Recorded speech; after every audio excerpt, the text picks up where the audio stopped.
SLC കുട്ടികൾ ഇപ്പോഴും വിളിക്കുന്നു, പഠിച്ചു കഴിഞ്ഞിട്ടില്ല, എന്താ ചെയ്യേണ്ടത്, ഇനി എങ്ങനെയാണ് പഠിക്കേണ്ടത് എന്നൊക്കെ ചോദിച്ച്. ഒരേ ഒരു ഉത്തരമേ ഉള്ളൂ ഇതിനെല്ലാം കൂടെ എനിക്ക് പറയാനായിട്ട്: പഠിക്കുക, എല്ലാ ദിവസവും പഠിക്കുക. നിങ്ങൾക്കിനി വരുന്നത് 20-25 ദിവസമാണ്. ഇത്രയും ദിവസം, അതായത് ടിൽ ദ ലാസ്റ്റ് എക്സാം വരെ നിങ്ങളൊരു ടൈം ടേബിൾ ഉണ്ടാക്കൂ. ഈ ടൈം ടേബിൾ അനുസരിച്ച് രാവിലെ എഴുന്നേൽക്കുന്നത് മുതൽ വൈകുന്നേരം കിടക്കുന്നത് വരെ എങ്ങനെയായിരിക്കണം നിങ്ങൾ ഓരോ നിമിഷം ചെലവഴിക്കേണ്ടത് എന്നുള്ളത് ടൈം ടേബിൾ ക്രിയേറ്റ് ചെയ്ത് അത് വെച്ച് നിങ്ങളുടെ ജീവിതം മൂവ് ചെയ്യൂ. ഫുൾ ഓൺ പഠനത്തിൽ മാത്രം കോൺസെൻട്രേറ്റ് ചെയ്യൂ.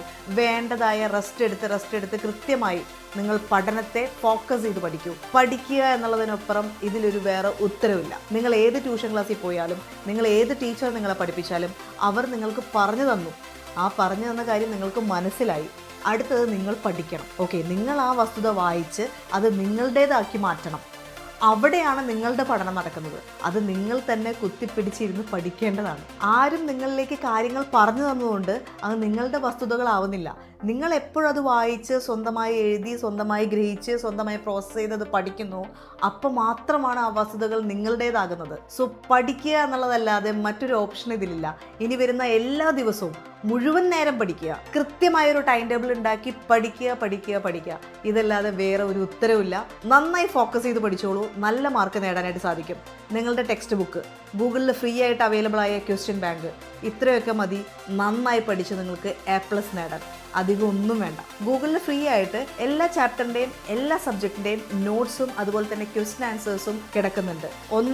5 സെറ്റ് കിടക്കുന്നുണ്ട്. പിന്നെ നിങ്ങൾക്ക് നിങ്ങളുടെ മോഡൽ ക്വസ്റ്റ്യൻ പേപ്പേഴ്സ് ഉണ്ട്. ആ ക്വസ്റ്റ്യൻ പേപ്പേഴ്സ് ഫോളോ ചെയ്യാം. ആദ്യം തന്നെ ടെക്സ്റ്റ് ബുക്ക് ക്ലിയർ ചെയ്യാം. ടെക്സ്റ്റ് ബുക്കിലെ വസ്തുതകളെല്ലാം മനസ്സിലായി കൃത്യമായി എനിക്കതിനറിയാം എന്ന ധാരണയിലെത്തിക്കണം. അതിനുശേഷം എക്സ്ട്രാ ക്വസ്റ്റ്യൻസ് എടുത്ത് വെച്ച് പഠിക്കണം. ഇത്രയും മാത്രം നിങ്ങൾ ചെയ്താൽ മതി. നല്ല മാർക്ക് തീർച്ചയായിട്ടും നിങ്ങൾക്ക് കിട്ടും. ഇത്ര കാലം പഠിപ്പിച്ചു, ഇത്ര കാലം കാര്യങ്ങൾ പറഞ്ഞു തന്നു, അതൊക്കെ പറഞ്ഞു തന്നു, മനസ്സിലായി. ഓക്കെ, ഇനി അത് നിങ്ങളുടേതാക്കണം. നിങ്ങൾക്ക് അതിനെക്കുറിച്ച് എഴുതാൻ സാധിക്കണം.